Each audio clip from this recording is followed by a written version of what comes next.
این رفیقای دوست داشتنی را که میبینین کل از یا کس گپ زده نمیتونن،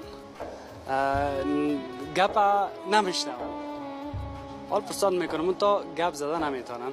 باش که من امروزشان کمی گپ بزنم، خودم گپ بزنم یا گپ زده نمیتونم.